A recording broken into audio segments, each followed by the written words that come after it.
নমস্কার, আমি গোবিন্দ দেব গোস্বামী দেববাণী অ্যাস্ট্রোলজিতে সবাইকে স্বাগত জানাই। আলোচনা হচ্ছে অঙ্গারক যোগ সংক্রান্ত। আজকের আলোচনা মকর রাশির বা লগ্নের মানুষজনের অঙ্গারক যোগ থাকলে তার জীবনে কি প্রভাব ফলতে চলেছে বা পড়তে চলেছে। আমরা আজকের আলোচনায় সবাই অংশগ্রহণ করেছি। আমি 3টি স্তরে এই আলোচনাটিকে নিয়ে যেতে চাইছি। প্রথমেই বলেছি মকর রাশির জাতক জাতিকাদের অবশ্যই আলোচনা শুনতে হবে। আপনার কুণ্ডলিতে যদি অঙ্গারক যোগ থেকে থাকে আপনার জীবনে কী ঘটবে। যাই হোক, এক কথায় আমার পোস্টারে দেওয়া আছে, দেখবেন, আগুন তো জ্বলবেই, তা সৃষ্টির না ধ্বংসের। খুব আমি ভেবে বিষয়টি লিখেছি।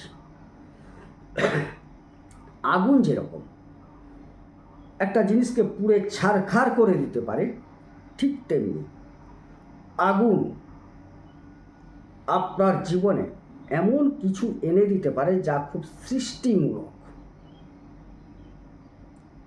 আলোচনার গভীরতায় প্রবেশ করলে আপনি বুঝতে পারবেন। এবারে আগুন নিয়ে কথাটা বললাম কেন না, যোগটার নাম হচ্ছে অঙ্গারক যোগ। অঙ্গারক যোগ স্বাভাবিক অর্থ আগুন জ্বলার পর যে অংশটুকু গনগনে জায়গাটা পড়ে থাকে, অঙ্গারটা পড়ে থাকে, সেখান থেকে অঙ্গারক যোগ, এটা আলোচনা।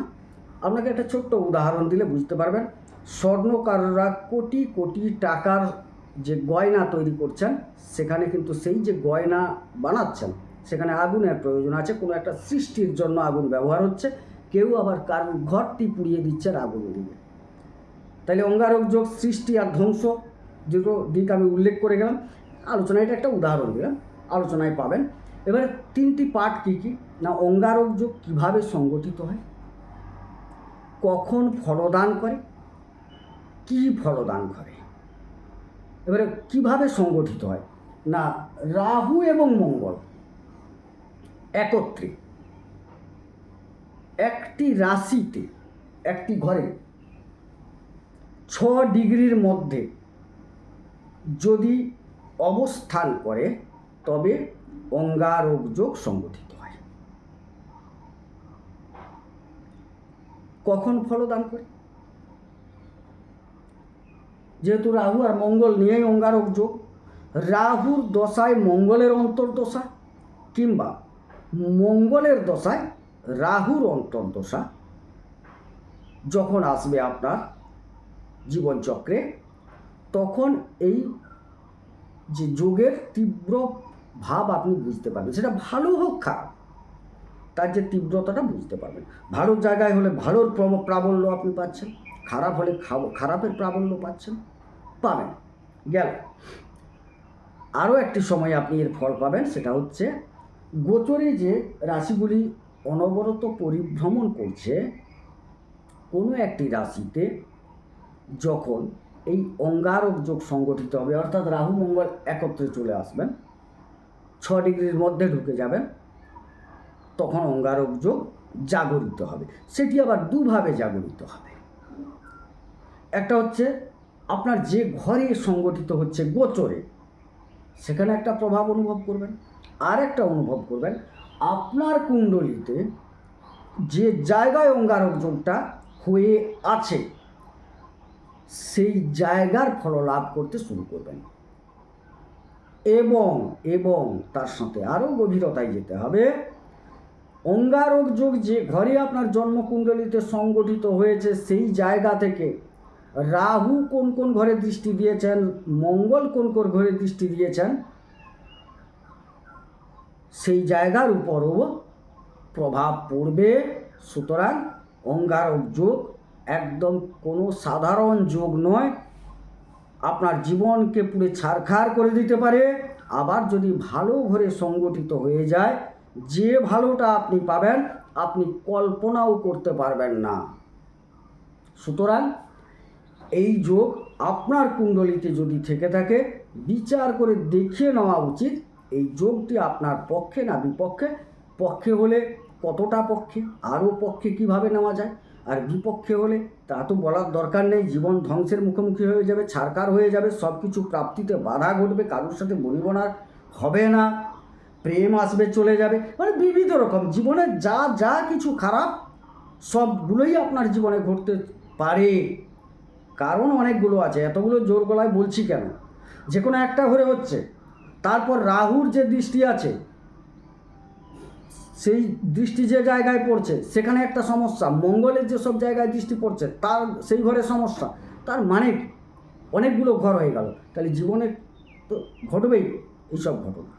যাই হোক, এবারে মূল আলোচনায় চলে যাচ্ছি, যেটা যে আপনার কুণ্ডলিতে যদি অঙ্গারক যোগ ঘটে থাকে 1 নম্বর ঘর থেকে শুরু করে 12 নম্বর ঘর পর্যন্ত যেখানে ঘটবে সেখান থেকে আপনি কী ফল পেতে চলেছেন তার দৃষ্টির ফল আলোচনা করা সম্ভব নয়, তাইলে কিন্তু ভিডিও দাঁড়িয়ে যাবে 6 ঘন্টার ভিডিও। একটি ঘরের বিশদ আলোচনা করব উদাহরণ দিলে আপনারা বুঝতে পারবেন যে বাকি যদি 12টা ঘরকে এভাবে আলোচনা করা হয় কত সময় লাগতে পারে। তো মূলত লগ্নেও বা রাশিতে যদি অঙ্গারক যোগ হয়, এখানে লগ্ন রাশি দুটো ব্যবহার করলাম কেন, লগ্ন থেকে আপনি 70% ফল দেখতে পাবেন, খুঁজে পাবেন, বুঝতে পারবেন, রাশি থেকে হলে 30%। সুতরাং আপনার লগ্ন সাপেক্ষে কোথায় আছে, রাশি সাপেক্ষে কোথায় আছে বুঝে নেওয়ার দরকার আছে। যাই হোক, এই জায়গায় যদি অঙ্গারক যোগ হয়, প্রথমে বলবো আপনার মধ্যে হিম্মত জোশ প্রচুর পরিমাণে, সাহস প্রচুর, কর্মদক্ষতা প্রচুর, সব কিছু ভালো, কিন্তু একটা জিনিস হচ্ছে কি, ওই ভালোটাকে অতি ভালো করতে গিয়ে আপনি কিন্তু বিপর্যস্ত হবেন। ভালোটা কীরকম উদাহরণ দিলে বুঝতে পারবেন।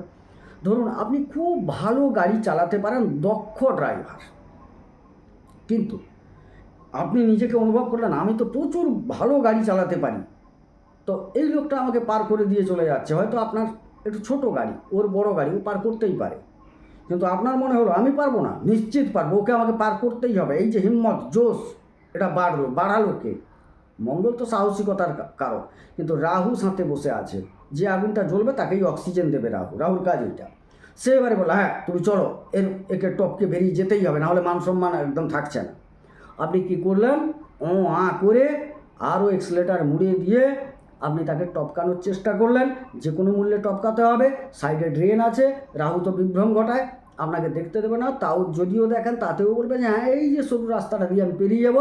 পেরাতে গেলেন, স্লিপ করলেন, ড্রেনে পড়লেন, অ্যাক্সিডেন্ট ঘটলো, রক্তপাত হলো, হাড় ভাঙলো, পা ভাঙলো, মাথা ফাটলো, হাসপাতাল গেলেন, গাড়ি পুলিশে নিয়ে গেল, আইনি জটিলতায় জড়ালেন, দীর্ঘদিন কেস চললো। এই হচ্ছে জীবনচক্রের কাহিনী। একটা উদাহরণ দিলাম, জীবনে এরকম বহু জায়গায় তো ঘটবে, এটা 12টা ঘরের মধ্যে এরকম বহু ঘটনা আপনাকে পোয়াতে হবে। হ্যাঁ, ভালোও পাবেন, ভালো জায়গায় একটা উদাহরণ দেবো, এটা তো খারাপ জায়গায় উদাহরণ দিলাম, ভালো জায়গায়ও একটা দিয়ে যাবো, বাকিটা আপনাকে বুঝে নিতে হবে আলোচনায়, আর না হলে যোগাযোগ করতে হবে। অর্থাৎ আপনার এই হিম্মত জোশ পরাক্রমতাকে সংযত যদি না করতে পারেন, আপনি বিপদগ্রস্ত হবেন, আপনাকে অ্যাক্সিডেন্টে পড়তে হবে, আঘাতপ্রাপ্তি যোগ, মানসম্মানহানি যোগ, মানুষের কাছে গ্রহণযোগ্যতা হারাবেন। সুতরাং এই জায়গায় খুব সাবধান থাকতে হবে। আর আপনি যদি সংযত করে চলতে পারেন, এখানে কিন্তু ঠিক উল্টো ফল, মানুষের কাছে আপনার গ্রহণযোগ্যতা বৃদ্ধি পাবে, আপনার সাহসিকতার মূল্য আপনি পেয়ে যাবেন, মানুষ আপনার পেছনে থাকবে, সাথে থাকবে। কারণ লগ্নে যার মাথা কাটার সঙ্গে তার শতেক বেটা। আপনার তো সাহস আছে, আপনি পথ দেখাচ্ছেন, আপনার পেছনেও লাইন পড়ে যাবে, কিন্তু আপনাকে সংযত থাকতে হবে। আপনি যদি ভুল পথে পা দেন, এরাই আবার বেঁকে বসবে, আপনার শত্রু হয়ে যাবে। যাই হোক, দ্বিতীয় ঘরের আলোচনায় যাই। দ্বিতীয় ঘর, আপনাকে অনুরোধ করব নেশা ভাঙ কুখাদ্য থেকে একটু দূরে থাকুন, বাক্যটিকে একটু সংযত করুন। বাক্য বিভ্রম ঘটাবে, কুবাক্য উচ্চারিত হবে, অতিরিক্ত সাহস দেখাতে গিয়ে যেটা বলা উচিত নয় সেটাও বলে ফেলবেন আপনি। কুটুম্বদের সাথে সমস্যা তৈরি হবেই জীবনে। সঞ্চয় আপনি হঠাৎ করতে পারবেন না, সঞ্চয়ের সমস্যা প্রবলভাবে দেখা যাবে, সঞ্চয় এত অভাব ঘটবে আপনি ঋণ করে ফেলতে পারেন, একটা ঋণ শোধ করতে গিয়ে আর একটা ঋণ হবে, মানে সঞ্চয় মাইনাসের জায়গায় চলে যাচ্ছে। বোঝাতে পারলাম? তৃতীয় ঘরে যদি আপনার এই যোগ ঘটে থাকে, প্রাথমিক স্তরে উন্নত জায়গায় যোগাযোগ হবে, উন্নত জায়গায় আপনি যোগাযোগ করে যথেষ্ট সম্মানিত বোধ করবেন, পাড়াপড়শি বলবে আরে রামদার কি যোগাযোগ, জানো সে মন্ত্রী লেভেলে যোগাযোগ আছে, সে অমুক গায়কের সাথে যোগাযোগ আছে, অমুক নায়কের সাথে যোগাযোগ আছে, অমুক বড় ডাক্তারের কাছে যোগাযোগ আছে, অমুক বড় উকিলের সাথে যোগাযোগ আছে, যেটা সাধারণ মানুষ কল্পনাও করতে পারে না। এই ধরনের যোগাযোগ আপনার মধ্যে আসবে। এবারে প্রশ্ন হচ্ছে, এই যোগাযোগ বেশ কিছুদিন পর আপনার মধ্যে বিভ্রমতা তৈরি করবে, যার ফলে আপনি কিন্তু পাড়াপড়শি কেন অন্যান্য যে ক্ষেত্রগুলো বললাম সেইখানে কিন্তু গ্রহণযোগ্যতা কমিয়ে ফেলবেন নিজের আচরণে, কারণ এখানে পরাক্রমতার ঘর। এটা ভাইয়েদের শরীর স্বাস্থ্যের কিছুটা অবনতি ঘটবে, অ্যাক্সিডেন্ট ঘটতে পারে, খুব সাবধানে ভাইকে রাখতে হবে। সম্পর্কের কিছুটা অবনতি ঘটার সম্ভাবনাও দেখতে পাওয়া যাচ্ছে ভাইয়ের সাথে। চতুর্থ ঘর খুবই গুরুত্বপূর্ণ, আলোচনা করার দরকার আছে। এই জায়গায় আপনার বাড়ি গাড়ি অনেক কিছু হওয়ার যোগ দেখতে পাচ্ছি, খুব ভালো জায়গা। হঠাৎ হঠাৎ কিছু জমি ক্রয়, বাড়ি ক্রয় হয়ে যাবে অপ্রত্যাশিতভাবে। অনেক মানুষ হয়তো প্রথমেই এসে আপনাকে বলবেন আমার একটা বাড়ি বিক্রি আছে, আপনি কিনে নেন। আপনারাও হঠাৎ, যেহেতু খুব গুরুত্বপূর্ণ জায়গা, কিনেও নিলেন, কিনতে পারবেনও। আমি অনুরোধ করব, এই জায়গায় যে খারাপ, ভালোটা বললাম, কেনার যোগ প্রবল, গাড়ি কিনতে পারেন, বাড়ি কিনতে পারেন, হ্যাঁ, জমি জায়গা ইত্যাদি কেনার যোগ প্রবল। খারাপটা কোথায় হবে না, এই তাড়াহুড়ো করে কেনার জন্য কাগজপত্রের যেটুকু গলতি আছে আপনি হয়তো দেখেও দেখতে পাবেন না, বুঝতে পারবেন না, কেনা হয়ে গেল, কেনার কিছুদিন পরে উপলব্ধি করবেন হয়তো যে মূল্য হওয়া উচিত তার চেয়ে অধিক মূল্য দিয়ে দিতে হয়েছে আপনাকে, পরে বুঝতে পেরেছেন। বা যে জায়গাটি কিনেছেন বা গাড়িটি কিনেছেন সেখানে কিছু একটা সমস্যা পরে পাবেন।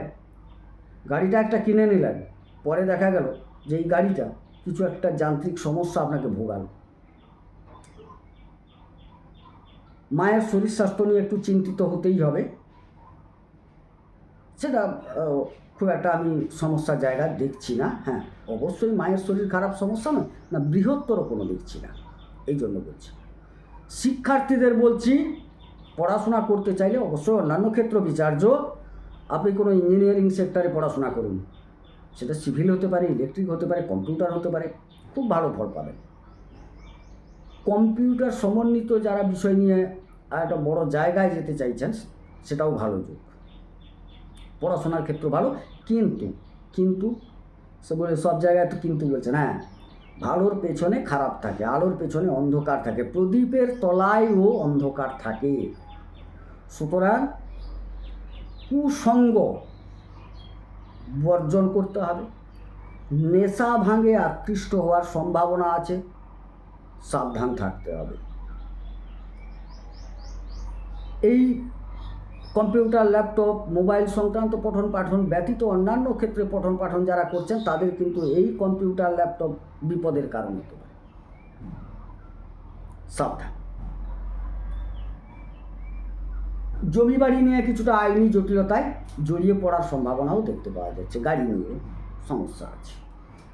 পঞ্চমে যদি আপনার অঙ্গারক যোগ সংগঠিত হয়,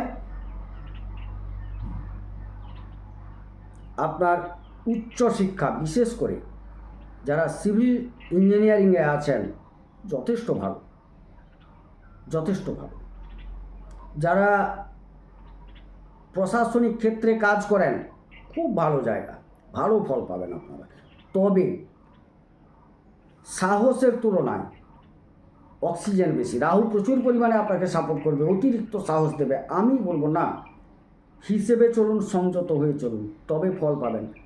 মঙ্গল তো সাহসিকতার কারক গ্রহ, এই জায়গাটা কিন্তু মঙ্গলের ক্ষেত্রে খুব একটা সুখকর ঘর নয়, যদিও তিনি পঞ্চমে চতুর্থপতি হয়ে এসেছেন, ভালো যায়। কিন্তু অঙ্গারক যোগ অতিরিক্ত আপনাকে সাফল্য, প্রতিষ্ঠা লাভের যে লোভটা দেখাবে, সেখানে অতিরিক্ত করতে গিয়ে বিপদের সম্ভাবনা। তবে যে ক্ষেত্রগুলি বললাম, কম্পিউটার নিয়ে যারা পড়াশোনা করছেন, যারা কাজে আছেন, সিভিল ইঞ্জিনিয়ারিং ক্ষেত্র, ভূমি বিষয়ক, জমি বিষয়ক, বাড়ি নির্মাণ সংক্রান্ত বিষয়ক, এইসব কাজে যারা আছেন, প্রবল প্রতিষ্ঠা প্রাপ্তি যোগ ভালো, যেটা ভালো। প্রেমের ক্ষেত্র একদম ভালো নয়, অতি লিপ্সা, অতি লোভ আপনার মধ্যে। আপনার 3 দিনে প্রেম হয়নি, বলবে না চলো একটু বেরিয়ে আসি, ডেটিংয়ে যাই। অনেক প্রবণতা আপনার মধ্যে জাগ্রত হবে, খুব সাবধান। এটাই আপনার বিপদের কারণ। প্রেম প্রবল হারে আসবে, প্রেম কিন্তু টিকবে না, বেরিয়ে যাবে, এরকম ঘটনা ঘটবে। সন্তান যারা নিতে চাইছেন খুব সাবধান, চিকিৎসকের পরামর্শ গ্রহণ করুন, না হলে বিপদগ্রস্ত হওয়ার সম্ভাবনা আমি দেখতে পাচ্ছি। ষষ্ঠে যদি আপনার অঙ্গারক যোগ হয়, এক্ষেত্রে বলবো বড় বড় জায়গায় আপনি রিসার্চের মতো জায়গায়ও যেতে পারেন। যারা প্রশাসনে আছেন আপনারা প্রবলভাবে উন্নতি করতে পারবেন। পুলিশ প্রশাসন, মিলিটারি প্রশাসন বা আইনের যে বিভিন্ন দিকের প্রশাসনিক ক্ষেত্র আছে আপনার ক্ষেত্রে খুবই সহযোগিতা করবে। অন্যান্য ক্ষেত্র যেগুলো আগে আলোচনা করলাম সেক্ষেত্রেও ভালো। তবে এখানে দেখতে পাচ্ছি অতিরিক্ত কিছু পাওয়ার জন্য আপনার ঋণগ্রস্ত হওয়ার যোগ। আর এই যে আপনি উন্নতিটা করবেন বিভিন্ন দিক থেকে, তার জন্য পেছনে প্রচুর শত্রুতা ঘটবে আপনার জীবনে, সাবধান থাকতে হবে। তবে হ্যাঁ, একটু ছোটোখাটো রক্তপাত যোগ অবশ্যই দেখতে পাওয়া যাচ্ছে, এগুলো থেকে আপনাকে সাবধানতার সাথে চলতে হবে। সপ্তমে যদি অঙ্গারক যোগ হয়ে যায়, ব্যবসা ক্ষেত্রে খুব সাবধান। বিশেষ করে ভূমি জমি বাড়ির যারা ব্যবসা করছেন বলবো খুব সাবধান, না হলে ক্ষতিগ্রস্ত হয়ে যাবেন। আবার কম্পিউটার, ল্যাপটপ, ইলেকট্রিক্স দ্রব্য, ফটোগ্রাফির ব্যবসা যারা করছেন তাদের ক্ষেত্রে খুব একটা খারাপ নয়, তবে হ্যাঁ ততটা ভালো নয়। তো হঠাৎ একই জিনিস একটা জায়গা খারাপ বললাম, একটা জায়গা ভালো বললাম না, যেটা রাহু রিলেটেড সেটা ভালো যাবে, এর একটা সূত্র আছে। মৃগপতি বৃষকন্যা কর্কটস্থে চ রাহু ভবতি বিপুল লক্ষ্মী রাজ রাজাধিপবা। কর্কটে রাহুর অবস্থান বিপুল ধন সম্পদ দান করবে, কিন্তু অঙ্গারক যোগের কারণে যেহেতু 6 ডিগ্রির মধ্যে চলে আসছে, যে বিরাট ফলপ্রাপ্তি যোগ তা ঘটবে না, কিন্তু লাভবান যোগ দেখতে পাওয়া যাচ্ছে ব্যবসা থেকে। কোন ব্যবসা বললাম? যা রাহু রিলেটেড ব্যবসাগুলো বললাম, কম্পিউটার রিলেটেড ব্যবসা যারা করছেন, ফটোগ্রাফির ব্যবসা করছেন, ইলেকট্রিক্সের ব্যবসা করছেন, আপনারা মিলিয়ে নেবেন কথাগুলো। কারণ আমি প্রথমেই বলেছি ফুলিয়ে ফাঁপিয়েও বলবো না, ভয়ও দেখাবো না।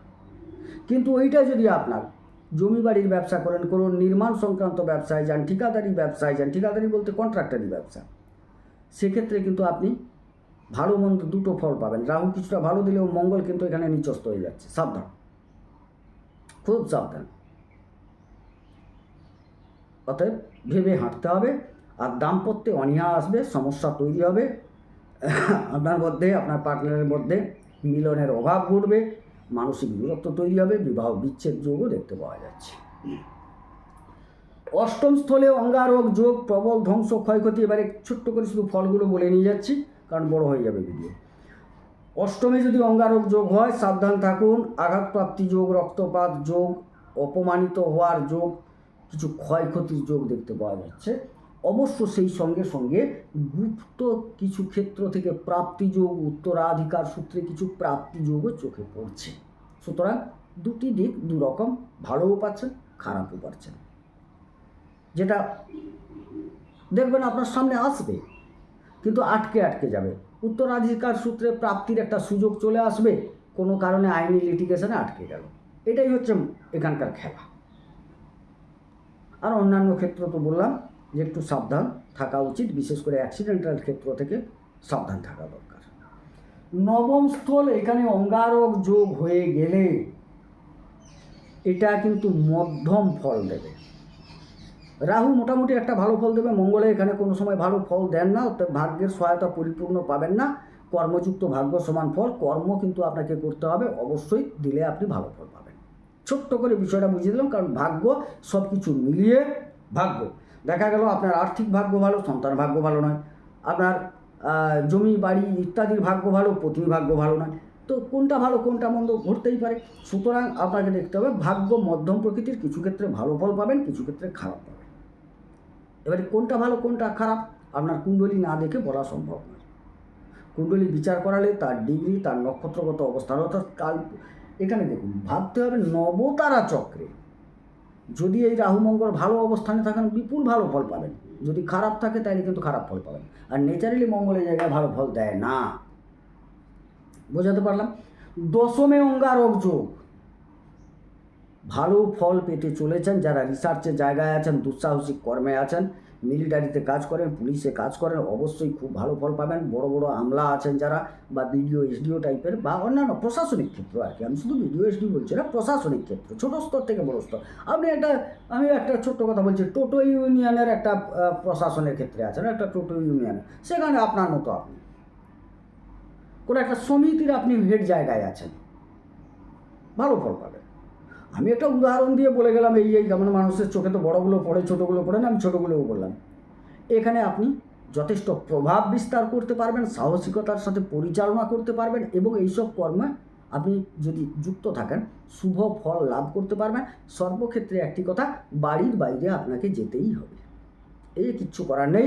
অঙ্গারক যোগ আপনাকে আপনার জীবদ্দশায় কোনো নয় কোনো সময়ে কিছু দিনের জন্য বাড়ির বাইরে নিয়ে যাবেই। একাদশ ঘর উপার্জনের জায়গা, অবশ্যই উপার্জন ক্ষেত্র ভালো হবে, প্রাথমিক স্তরে খুব ভালো উপার্জন করতে পারবেন। উপার্জনটা শেষ পর্যন্ত টিকিয়ে রাখা বড় মুশকিল, হঠাৎ হঠাৎ আসবে, হঠাৎ হঠাৎ আটকে যাবে। এই যে আশা আটকানোর খেলাকে আটকাতে হলে আপনাকে কিন্তু কুণ্ডলিটা বিচার করিয়ে নেওয়ার দরকার আছে। গেল। দ্বাদশ স্থল ব্যয়স্থল বলা হয় না, এখান থেকে অনেক কিছু আলোচনা করা হয়। মূল আলোচনা হচ্ছে আইনি লিটিগেশনে কারাবাস হয়ে যেতে পারে,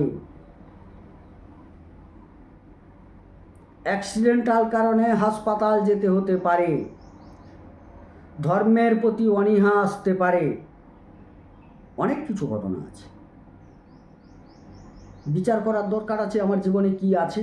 হ্যাঁ, আপনি অনুভব করতে পারবেন, আপনি কর্মটা করছেন, শেষ মুহূর্তে আটকে যাচ্ছে। চাকরির জন্য বারবার চেষ্টা করেছি, সুন্দরভাবে তৈরি হয়েছি, পরীক্ষাও ভালো দিয়েছি, মাত্র 2 মার্কের জন্য পারলাম না। চাকরিটা হওয়ার কথা ছিল, ফিনিশিংটা ঠিক দিতে পারলাম না, আটকে গেল। এই যে আটকে যাওয়া, বন্ধ হয়ে যাওয়া, জীবনে অনেক পরিশ্রম করছি, প্রচুর উপার্জন করছি, সঞ্চয় করতে পারছি না। আপনার কুণ্ডলিতে অঙ্গারক যোগ নেই তো, কারণ জীবনকে পুরো ছাড়খাড় করে দেবে, সাফল্য পাবেন না, প্রচুর পরিশ্রম করবেন। একে তো আপনি মকর লগ্ন বা রাশির লোক, কারণ আপনাকে দিয়ে লোক খাটিয়ে নেবে, উপযুক্ত মর্যাদা পাবেন না, উপযুক্ত পারিশ্রমিক পাবেন না, তার উপর অঙ্গারক যোগ, বিচার করিয়ে নেন, ভালো ফল পাবেন। খারাপটা আপাতত কমবে, খারাপ কমা মানেই তো ভালোর দিকে যাবে না। যাই হোক, দ্বাদশ ঘর নিয়ে সংক্ষেপে আলোচনা করলাম। আলোচনা কেমন লাগলো কমেন্টে জানাবেন। আর যারা বুঝে উঠতে পারবেন না আমার ডিগ্রিগত কোন নক্ষত্রে কোন তারায় কীভাবে অবস্থান করে আছে, আমি কেন সুফল পাচ্ছি না, ইত্যাদি ইত্যাদি আটকে যাচ্ছে, তারা আমার সাথে যোগাযোগ করবেন। এই যে নাম্বার দেওয়া আছে 9609078231, 8972451464, এই নাম্বারে যোগাযোগ করুন। হ্যাঁ, দক্ষিণা দিতেই হবে, আমিও পরিশ্রম করছি, পয়সা তো নেবই, তবে সঠিক দিশা দেখাবো, এটুকু বলতে পারি। যাই হোক, সবাই সুস্থ থাকুন, সুন্দর থাকুন, ঈশ্বর সকলের মঙ্গল করুন, মঙ্গল হোক, সবার মনোবাসনা পূর্ণ হোক।